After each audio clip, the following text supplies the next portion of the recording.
함께 나누실 말씀은 구약성경 요나서 4장 6절에서 8절까지의 말씀입니다. 구약성경 1288페이지에 있습니다. 요나서 4장 6절에서 8절까지의 말씀입니다. 구약성경 1288페이지에 있습니다. 우리 찾으셨으면 구약성경 1288페이지 요나서 4장 6절에서 8절까지의 말씀을 천천히 같이 읽겠습니다. 하나님 여호와께서 박농쿨을 예비하사 요나를 가리게 하셨으니 이는 그의 머리를 위하여 그늘이 지게 하며 그의 괴로움을 면하게 하려 하심이었더라.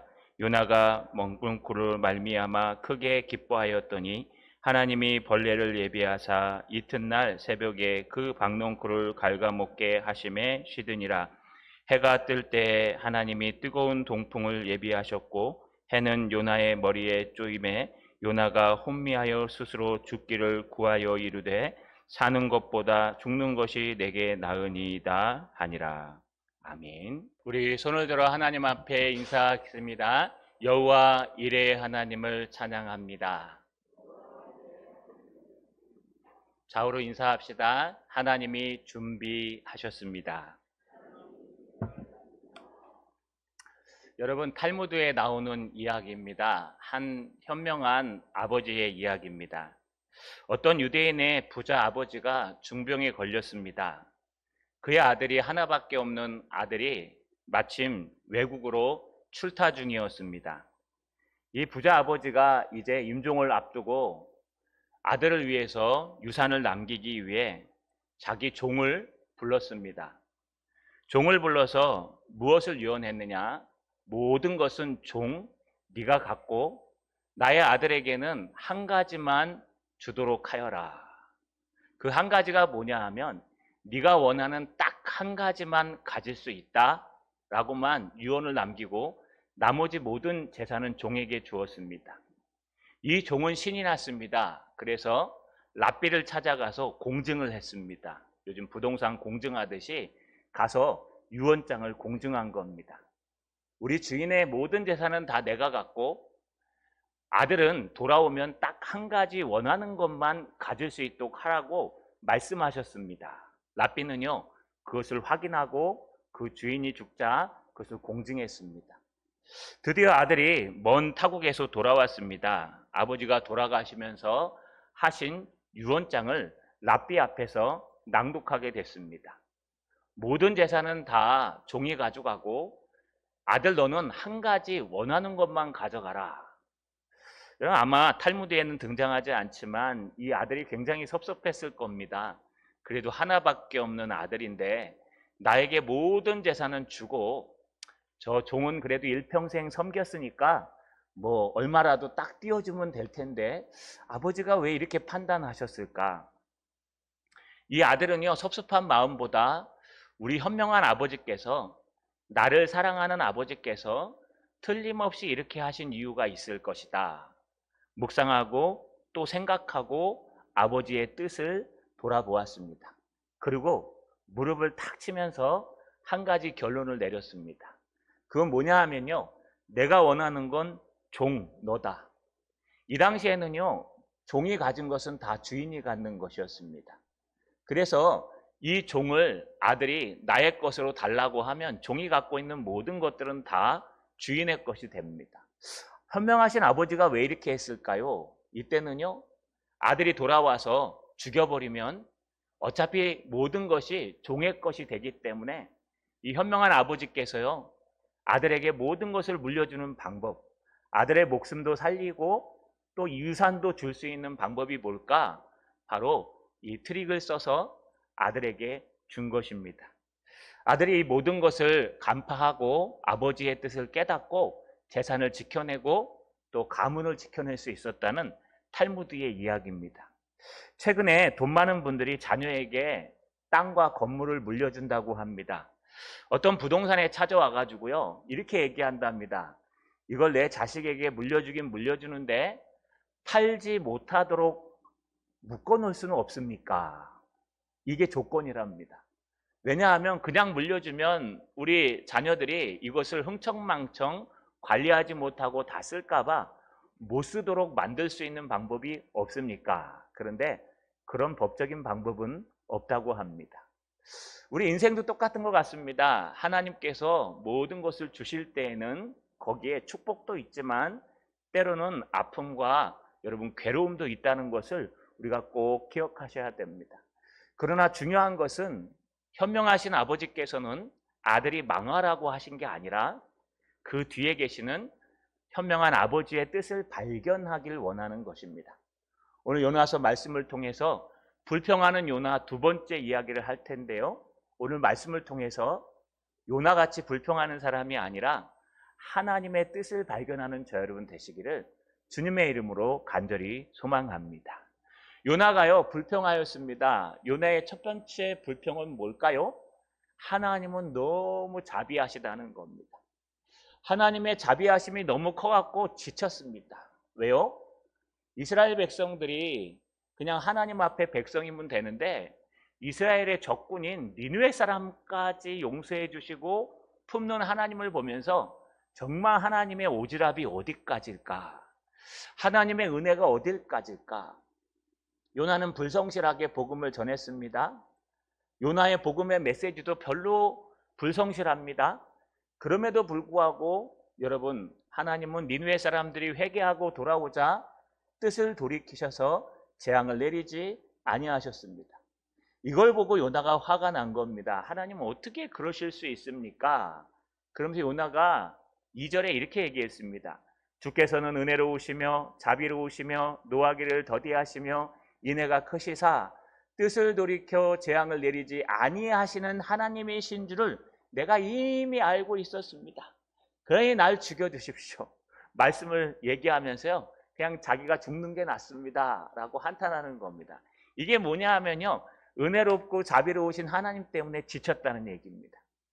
하나님의 사랑과 오지랖이 얼마나 넓은지 저 니느웨를 살려놓으시면 우리 이스라엘이 곧 멸망할 것 같은데 자기 백성이 멸망해도 괜찮은 겁니까?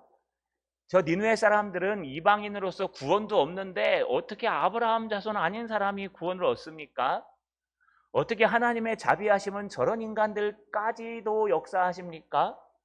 여러분 이게 요나의 불만이요 불평이었습니다. 지난주에 저의 무인격적인 모습을 통해서 말씀을 드렸습니다.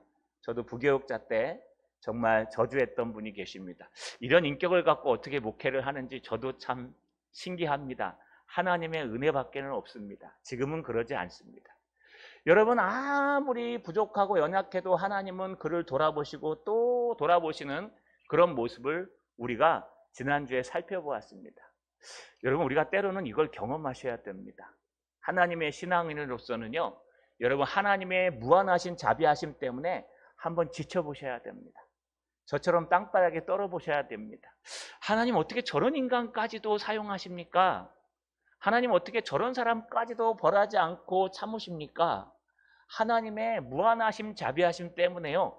여러분이 지쳐보셔야 됩니다. 그래야 하나님의 무한하심이 얼마나 위대한지 깨달을 수 있습니다. 이제 주님의 두 번째 불평이 등장하는데 여러분 여기에는 숨겨진 모습들이 등장합니다. 그게 뭐냐 하면은요. 하나님께서 예비하시는 겁니다. 오늘 본문에 보시면요. 하나님께서 요나를 가르치시기 위해서 예비하는 모습이 등장합니다. 6절에 보니까 하나님 여호와께서 박넝쿨을 예비하사 요나를 가리게 하셨으니 이는 그의 머리를 위하여 그늘이 지게 하며 그의 괴로움을 면하게 하려 하심이었더라. 요나가 박넝쿨로 말미암아 크게 기뻐하였더니. 여기 핵심 단어는요. 예비하사 이 단어입니다.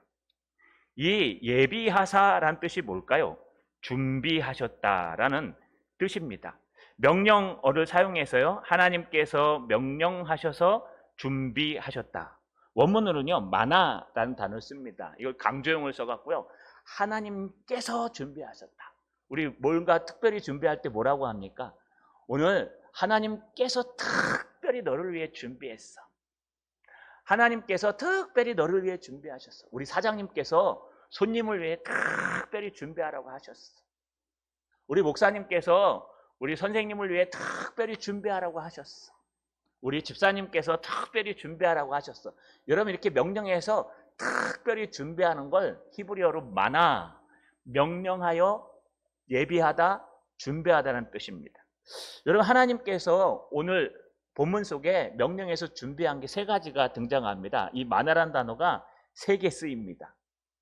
그런데 이 앞에서도 준비한 게 하나 있습니다. 뭐냐 하면 큰 물고기를 예비하사. 이것도 마나입니다. 하나님께서 큰 물고기도 예비하셨고 여기 박농쿨도 예비하셨고 뒤에 가면 벌레도 예비하셨고 뒤에 가면 뜨거운 동풍도 예비하십니다. 요 4단어랑 같이 등장하는 게 마나, 예비하셨다, 명령하여 준비하셨다 이런 뜻입니다. 여러분 하나님께서 뭘 준비하셨을까요? 요나에게 덕이 되고 은혜가 되는 것들도 준비하셨습니다. 첫 번째는요, 여러분 큰 물고기를 준비하셨습니다.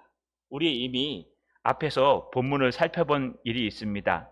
요나서 1장 17절에 보니까 여호와께서 이미 큰 물고기를 예비하사 요나를 삼키게 하셨으므로 요나가 밤낮 3일을 물고기 뱃속에 있으니라. 아시죠 여러분? 물론 이 동풍, 큰 바람, 광풍도 준비하셨습니다. 근데 광풍을 준비하셨다는 이 단어를 쓰지 않습니다. 이 단어는요, 물고기를 준비하실 때만 마나라는 단어를 강조형으로 사용합니다.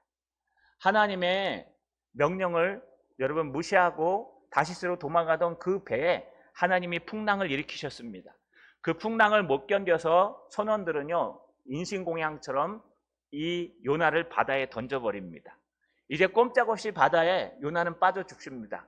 요나의 고백에 의하면 머리에 미역이 또 풀이 감기도록 골짜기 맨 바닥에 떨어지도록 요나는 거의 죽음이었습니다. 그때 하나님께서 큰 물고기를 명령하여 준비하셨습니다. 마나, 예비하셨다.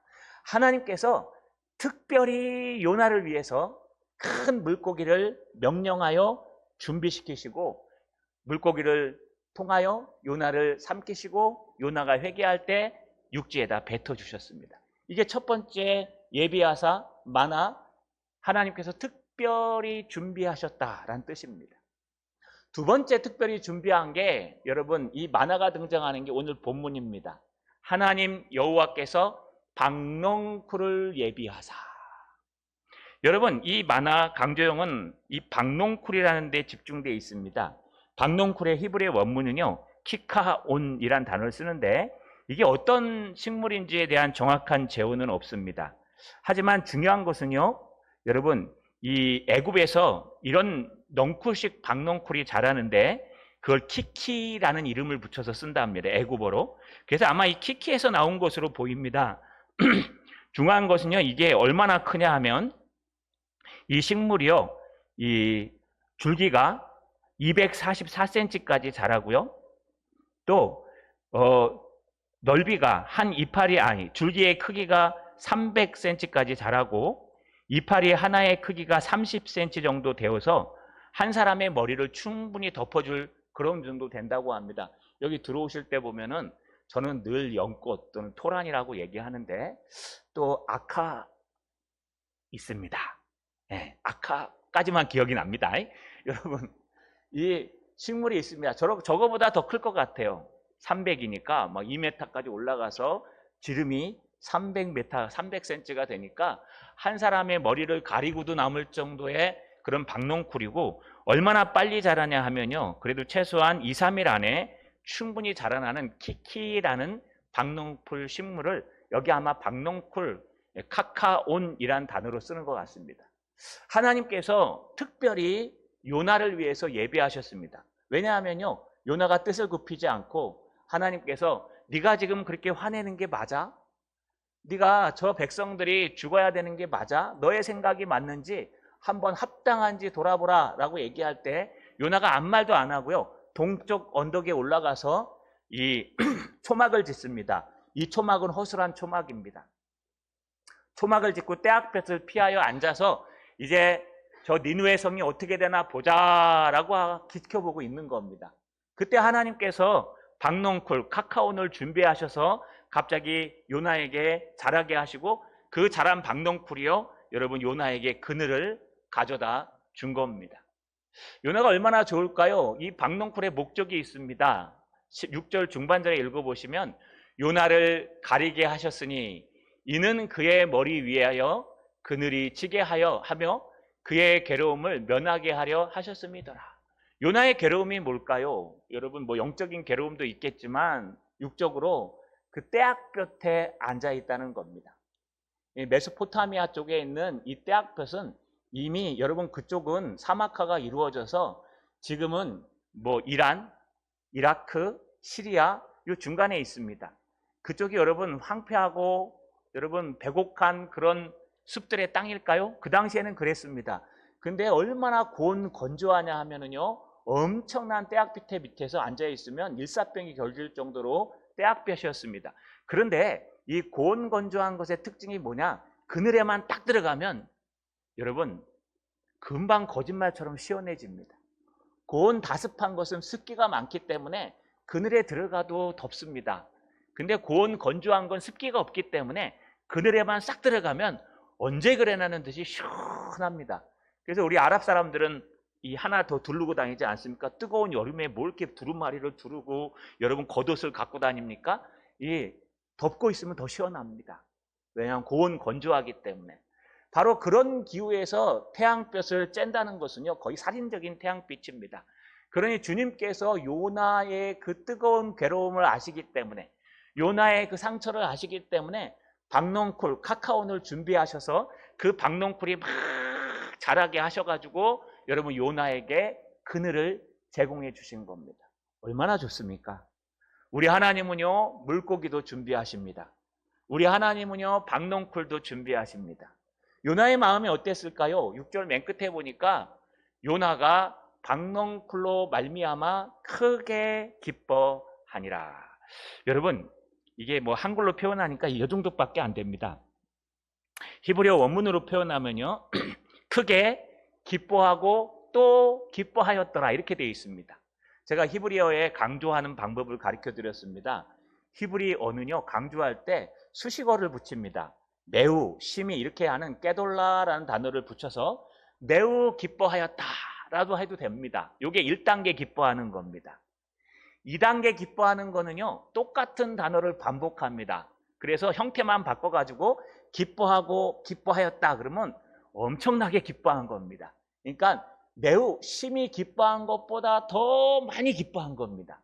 그런데 인간으로서 기뻐할 수 있는 최고의 단계는요, 여러분 이 두 가지를 같이 쓰는 겁니다. 깨돌라, 기뻐하고 기뻐하고. 그래서 심히 기뻐하고 또 기뻐하였다는 건 인간의 입장에서 최고로 기뻐한 겁니다. 근데 성경에는요, 똑같은 동사를 3번 쓸 때도 있습니다.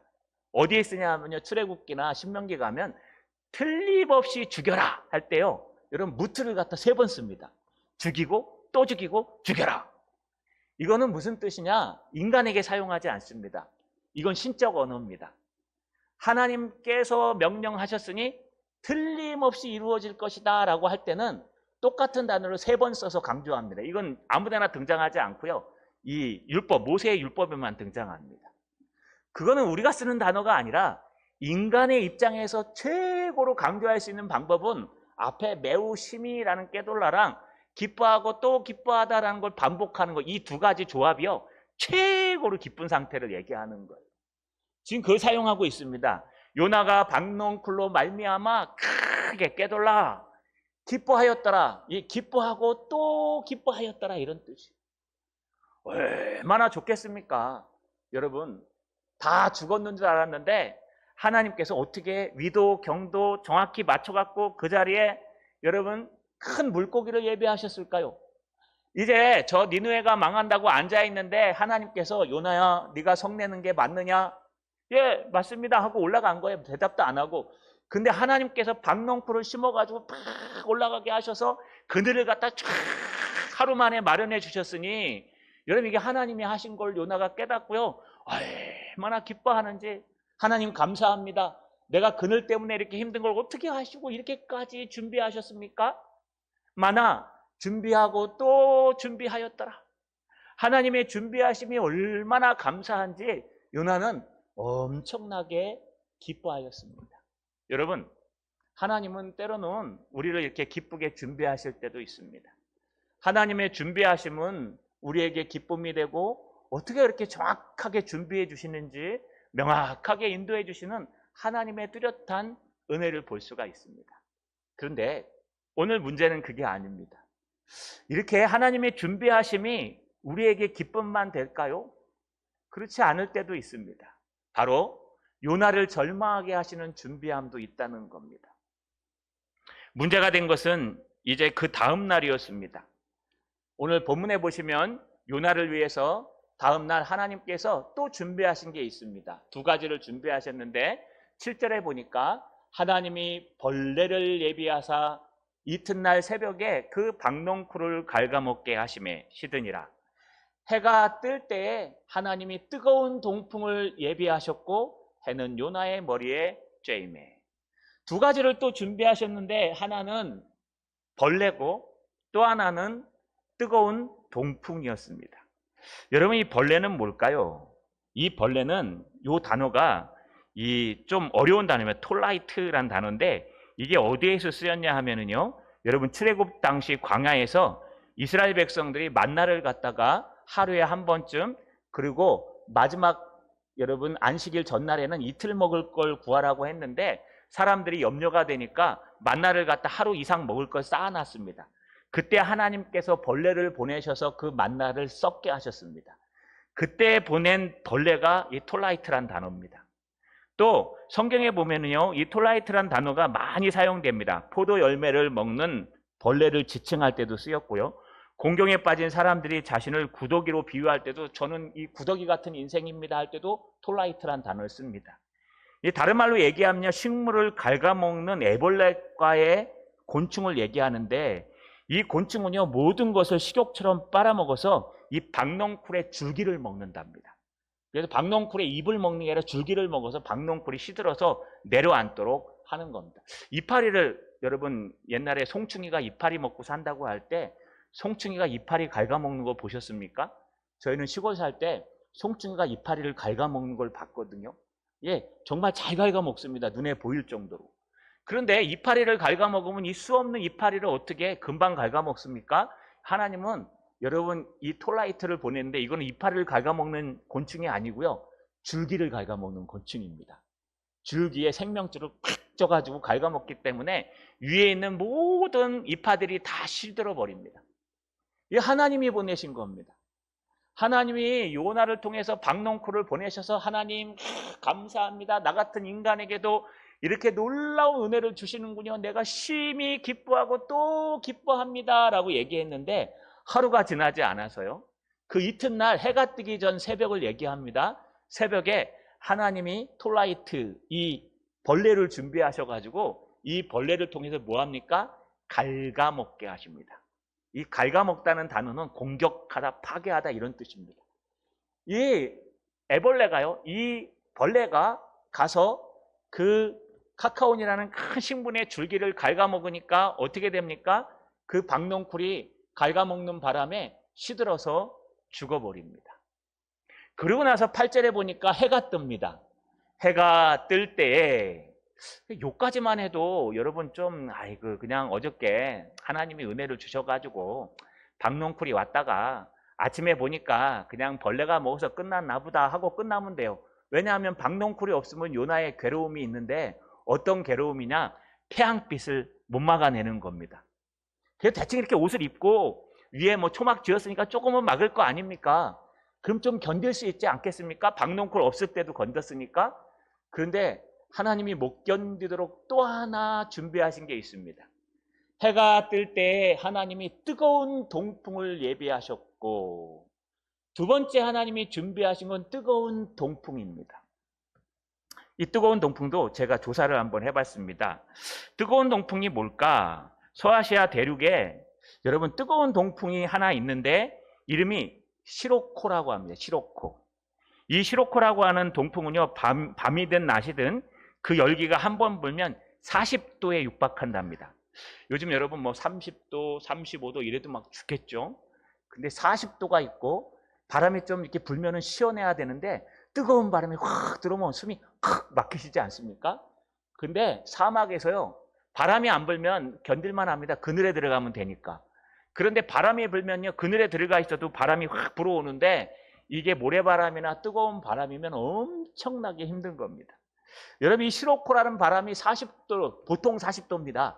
그러니까 엄청나게 뜨거운 바람이 동풍으로 밀려오는데, 여러분, 이 당시에 그것을 피부에 직접 닿으면요, 피부가 탈수가 일어나고 또 피부가 트러블이 일어나서요, 여러분, 건선이 생길 정도로 아주 뜨거운 바람이고, 이것을 햇볕과 함께 직접적으로 쏘이면 화상을 입는답니다. 이 정도로 시럽고 뜨거운 동풍이 무서운 바람입니다. 근데 하나님께서 지금 뭘 준비하셨습니까? 해가 뜨기 전에 벌레를 준비하셔서 박넝쿨을 탁 갉아먹게 하시고, 그래도 참을만 합니다. 해가 떠도 전날 쌓아놓은 그런 초막이 있기 때문에 초막 밑에서 살면 됩니다. 그래서 그냥 초막 밑에 있으면 되는데 하나님이 또 하나 준비하셨는데, 여러분, 마나, 특별히 요나를 위해 준비하셨는데 뭘 준비하셨냐? 뜨거운 동풍, 시로코를 준비하신 겁니다. 그러니 여러분 어떻겠습니까? 그날 아침에 보니까요, 해가 뜨니까 7절 하반, 8절 중반절에 이렇게 기록합니다. 해는 요나의 머리에 쪼이고 동풍은 요나에게 쏘이니 요나가 혼미해지기 시작합니다. 이게 하나님이 준비하시는 겁니다. 여러분, 하나님이 준비하시는 것은 우리에게 기쁜 것만 있지 않습니다. 하나님이 준비하시는 것은 때로는 우리에게 슬픔과 괴로움도 있습니다. 우리는 하나님을 믿으면 긍정적인 사고방식으로 좋은 것만 들어야 되고, 좋은 것만 말해야 되고, 좋은 것만 알아야 되고, 성경을 읽을 때에도 좋은 것만 이렇게 줄을 치시면서 읽습니다. 그래서 하나님의 한 면만을 알고 싶어 합니다. 제가 전에 말씀드린 것처럼 하나님은 한 분이십니다. 이 하나님은 공의와 정의가 함께 하십니다. 그래서 때로는 하나님의 공의로우심도 깨달아야 되고, 때로는 하나님의 사랑도 깨달아야 되는데, 자꾸 하나님은 사랑이시다, 사랑이시다만 얘기하니까 하나님이 안 무서운 겁니다. 그래서 하나님의 공의는 언제간데 사라져버리고 하나님의 사랑만 알고 있다가 어느 날 갑자기 하나님의 공의가 나타나면요, 하나님 그럴 수가 있습니까? 나한테 어찌 그럴 수 있습니까? 하나님은 영혼을 사랑하시고 사랑하시는 분인데 어떻게 이렇게 공의롭게 심판하실 수 있습니까? 라고 한다는 거예요. 요나가 지금 똑같습니다. 요나는요, 하나님은 은혜롭고 자비롭고 노하기를 더디하시며 인애가 크신 하나님이라고 알고 있었는데, 하나님이 박넝쿨과 물고기를 줄 때만 해도 기뻤습니다. 기뻐하고 심히 기뻐했습니다. 역시 하나님은 내 편이야.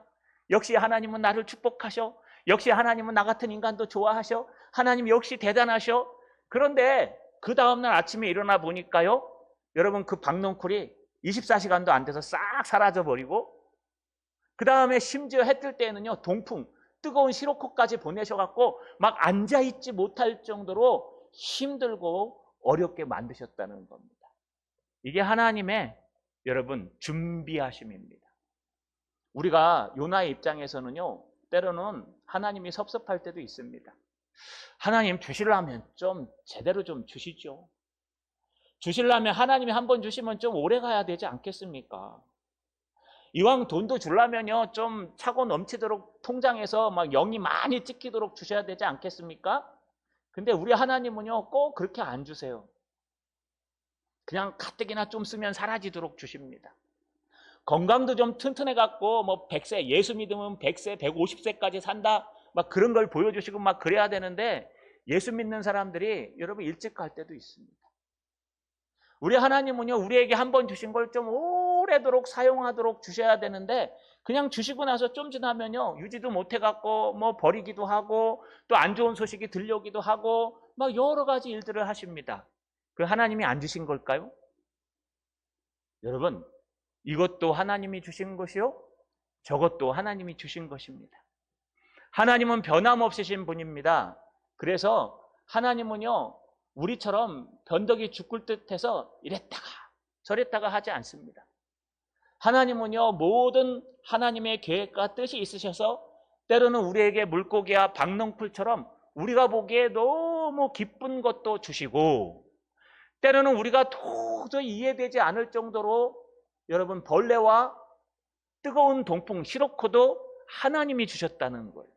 만약에 성경을 우리대로 해석한다면 하나님이 좋은 것만 주시고 나쁜 건 주시는 분 아니야. 그러면은 이 벌레한테 마나란 단어를 쓰면 안 됩니다. 마나란 단어는 여기다가 사탄을 집어넣으면 됩니다. 하나님께서 요나를 위해서 물고기를 예비하셨고 마나, 하나님께서 요나를 위해서 박농쿨을 예비하셨다 마나. 그런데 사단이 나타나서 하나님이 예비하신 이 박농쿨을 갉아먹도록 벌레를 사단이 준비했다. 그리고 사단이 나타나서 하나님께서 주신 이 은혜를 까먹을 수 있도록 뜨거운 동풍을 준비하셨다. 이 사탄이라는 건 딱 맞아요. 뭐 김기동의 귀신론 그러면 다 그렇게 해석해요. 어떻게 해요? 좋은 건 다 하나님이 주신 거고 안 좋은 것들은 하나님이 주신 게 아니에요. 그래 보시면 돼요. 좋은 것들, 나한테 이익이 되고 유익이 되는 것들은 다 하나님이 주신 말씀이요 하나님의 은혜고, 나쁜 말들, 안 좋은 얘기들은 다 사탄이 준 거예요. 이거 잘못된 거예요. 여러분, 그런데 오늘 본문에 보시면 이 마나, 하나님이 명령하셔서 특별히 준비하신 것은요, 여러분 좋은 것도 있고 나쁜 것도 있습니다. 물고기와 박농쿨은 요나를 정말 기쁘게 하고 행복하게 했습니다. 반면에 벌레와 뜨거운 동풍은요, 요나를 절망 속에 빠쳤습니다. 어느 정도 절망했을까요? 여러분, 요나의 머리에 햇빛이 쪼이고 뜨거운 동풍이 요나를 씌워오니까 살갗에서는 40도가 넘는 뜨거운 동풍이 막 훈훈한 뜨거운 바람이 오고, 여러분 위에서는, 하늘에서는 막 진짜 태양볕이 쫙 내려쬐니까 요나가 얼마나 힘들었나. 여러분 이렇게 되어 있습니다. 8절에 요나가 혼미하여, 혼미하다는 뜻은 정신이 오락가락한다는 뜻입니다. 제정신이 아니란 뜻이에요. 정신이 오락가락해서 이게 현실인지 이상인지 아니면은 괴로움인지 즐거움인지 그냥 너무 더워갖고 제정신이 아닌 거. 여러분 이런 거 한번 경험해 보신 적 있습니까? 야유회 가시거나 등산을 하시거나 뭐 어딘가 가셔갖고 여행을 하실 때 막 너무 뜨겁고 뜨거워서요 막 제정신이 아닐 때가 있습니다. 남자들은 아마 군대 가서 경험하실 겁니다. 행군을 하고 뭐 혹한기 훈련을 하는데, 혹서기 훈련이죠. 너무 뜨거운데 완전군장에 박농변을 쓰고 막 걸어가면은요, 내가 걸어가는 건지 내 몸이 걸어가는 건지 내 자신이 걸어가는 건지 거의 쓰러지기 직전까지 확 해갖고 갑니다. 이걸 갖다가 딴 말로 얘기하면 혼미하다는 뜻입니다. 안 그러겠습니까 여러분? 요나는 지금 제일 괴로움이 뭡니까? 마음의 괴로움은 자기가 선포한 말씀이 이루어지지 않는 거예요. 상처가. 또 하나의 괴로움은 지금 하늘로부터 쬐어오는 그 태양빛이 너무 뜨거운 거예요. 그런데 하나님이 이 두 가지를 다 해결해 주신 겁니다. 이 박농쿨 하나를 주셔가지고 이 뜨거운 태양을 다 가려서 시원하게 해주셔서 너무 감사하고, 또 요나를 마치 긍정적으로 착각하게 만든 겁니다. 박농쿨을 주시니까요. 거 봐라, 나 잘 되는 거 보니까 내 말이 맞지? 너희는 망할 거야 라고 하고 앉아있는 겁니다. 근데 그 다음날 일어나니까 여러분 벌레를 주셔가지고 이 모든 박농쿨을 죽게 하시고, 또 거기뿐만 아니라 동풍, 뜨거운 시르코를 보내셔가지고 너무 뜨거워갖고 견디지 못하도록, 어느 정도냐? 제정신을 못 차리도록 혼미해질 정도로 한 겁니다. 자, 요나가 깨달았을까요? 요나가 다시 또 불평합니다. 8절 중반절 B에 보시면 스스로 죽기를 구하여 이르되 사는 것보다 죽는 것이 나에게 나으니이다 하니라. 여러분 이거 어디서 많이 들어보셨죠? 지난주 제가 3절에서 요나가 하나님 이런 분인지 내가 알았어요. 하나님 내가 용서할 줄 알았어요. 저런 인간들도 어떻게 하나님 복 주시고 용서할 수 있습니까? 라고 불평하면서 뭐라 그랬냐? 여러분 4장 3절에 여호와여 원하건대 이제 내 생명을 거두어 가소서, 사는 것보다 죽는 것이 내게 나음이니이다 하니라. 똑같아요 여러분. 지금 요나가 두 번째로 불평하는 거예요. 스스로 죽기를 구하여 이르되 사는 것보다 죽는 것이 내게 낫습니다. 차라리 그냥 죽여주십시오 라고 하면서 요나가 하나님을 불평한 겁니다. 여러분 한번 우리 묵상해 봅시다. 요나의 두 번째 불평은 뭘까요? 첫 번째 불평은 어떻게 저런 사람들까지 하나님 사랑하실 수 있습니까? 라고 하는 하나님의 놀라운 사랑에 대한 불평이었습니다. 요나의 입장에서요, 두 번째 불평은 뭐냐 하면 요나의 입장에서입니다. 하나님의 변덕입니다.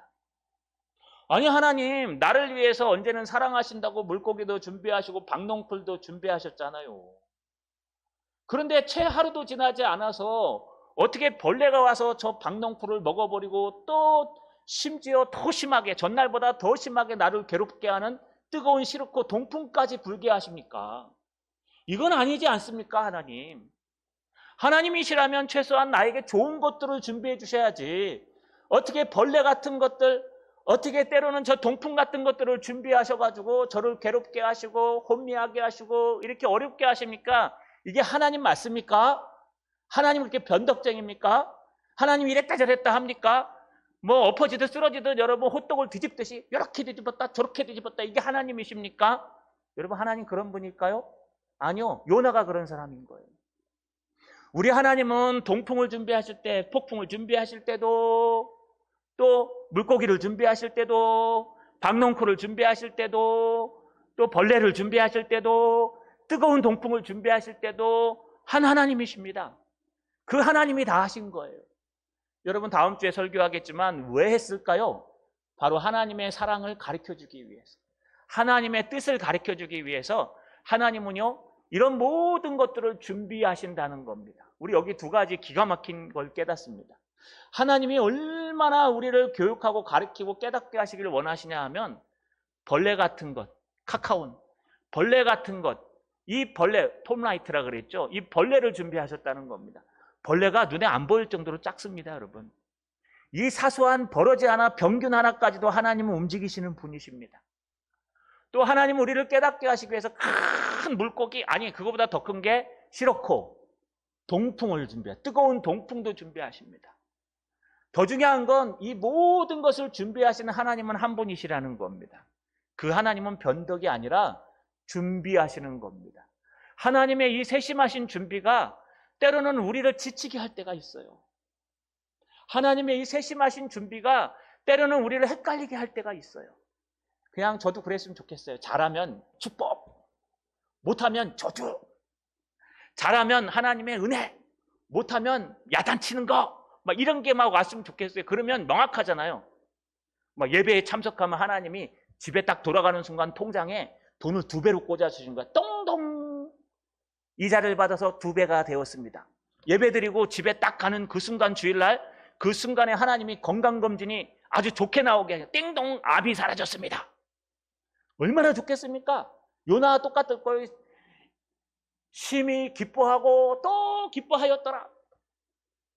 그리고 만약에 예배 안 드리고 딴짓하고 여러분 하나님 앞에 신앙생활 안 하고 막 엉뚱한 짓 하면은 바로 벌이 내려오는 거예요.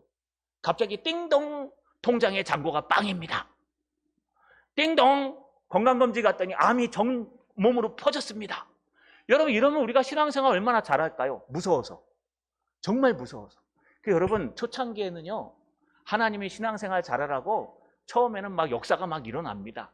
이렇게 해도 막 갑자기 막 아프기도 하고 갑자기 건강이 생기기도 하고 갑자기 해결되기도 하고 병도 낫고 막 이런 기적들이 일어나는데 시간이 오래되시면 이런 게 잘 안 일어납니다. 왜 그럴까요? 이제 우리의 신앙은 무뎌진 게 아니라 그 수준을 넘어서야 된다는 거예요. 우리의 신앙은요 좋은 것은 삼키고 나쁜 것은 뱉어버리는 그런 어린아이 같은 신앙이 아닙니다. 우리 어린아이들에게 여러분 이유식 먹어보셨어요? 이유식 먹이면요 여러분 입맛에 달달하고 좋으면요 막 더 달라고 그러면서 막 옹알이를 하면서 먹어요. 근데 입맛에 쓰잖아요. 그럼 뱉어버려요. 우리 집 강아지도 똑같습니다.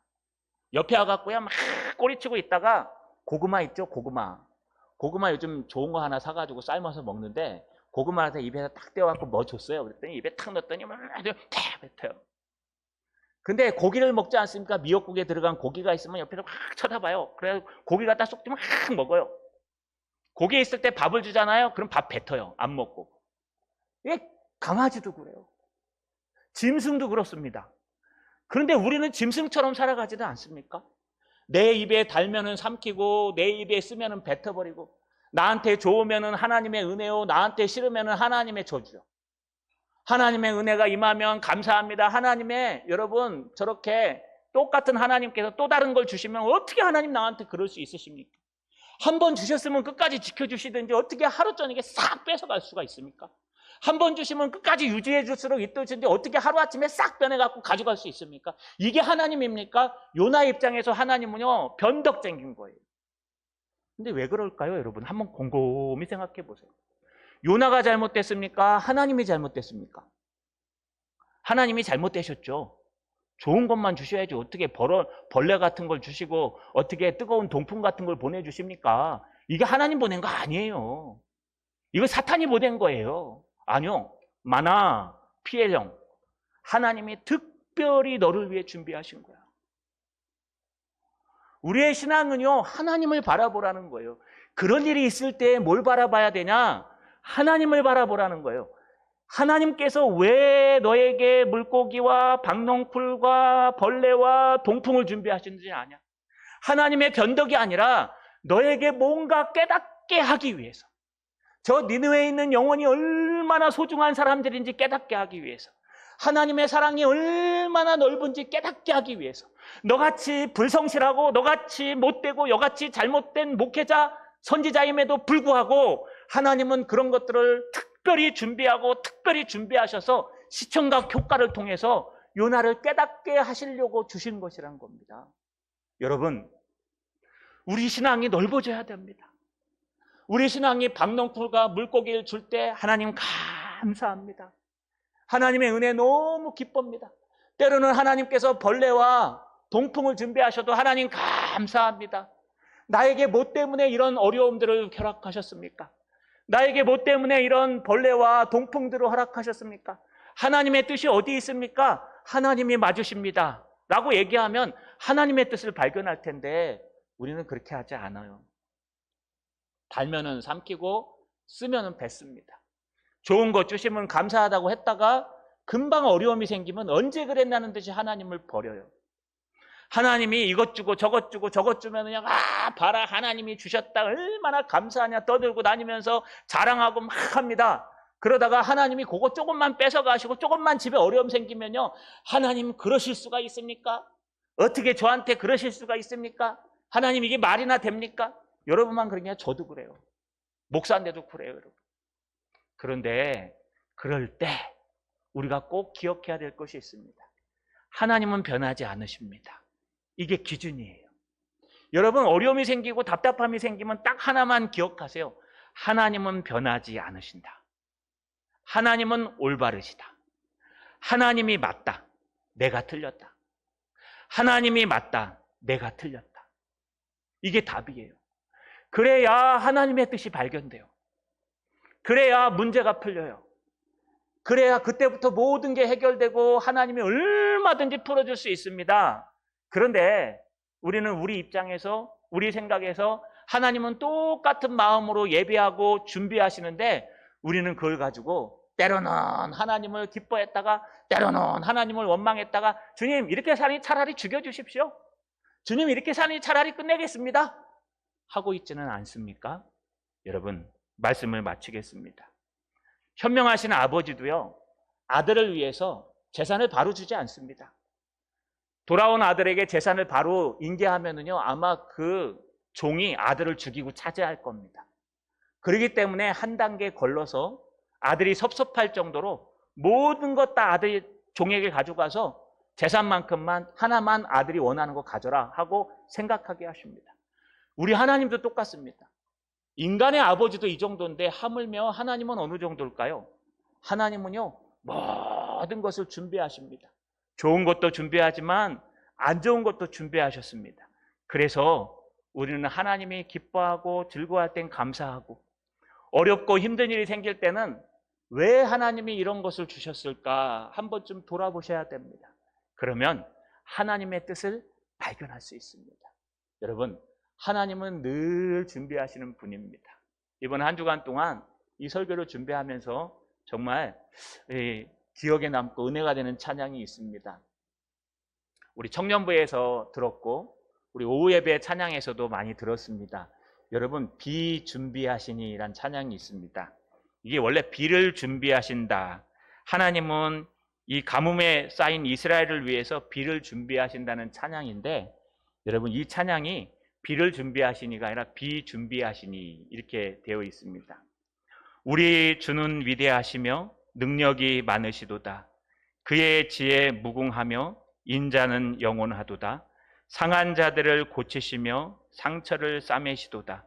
별들의 수를 세시며 이름을 붙이셨도다.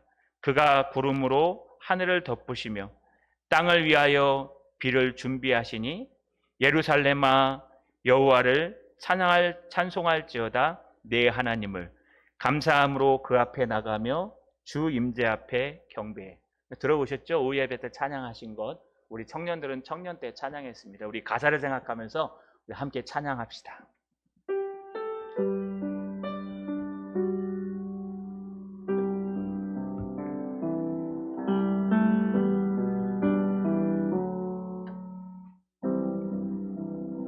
우리 주는 위대하며 우리 주는 위대하며 능력이 많으시도다. 능력이 많으시도다. 그의 지혜에 무궁하며 그의 지혜에 무궁하며 인자는 영원하도다. 인자는 영원하도다. 상한 자들 고치시며 상한 자를 상처를 고치시며 싸매시도다. 상처를 싸매시도다. 별들의 수를 세시며 별들의 수를 세시며 이름을 붙이셨도다.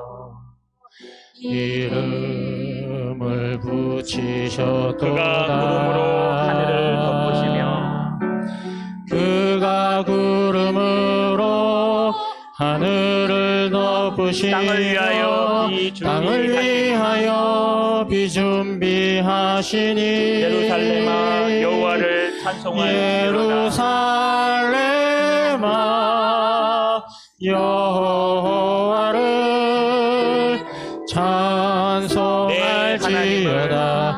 내 하나님을 감사함으로 그 앞에 그 앞에 나가며 주 임재 앞에 경배해. 우리 모두 일어나서 한 번만 더 찬양합시다. 우리 주는 위대하며 우리 주는 위대하며 능력이 많으시도다. 그의 지혜에 무궁하며 인자는 영원하도다. 상한 자를 고치시며 상처를 싸매시도다.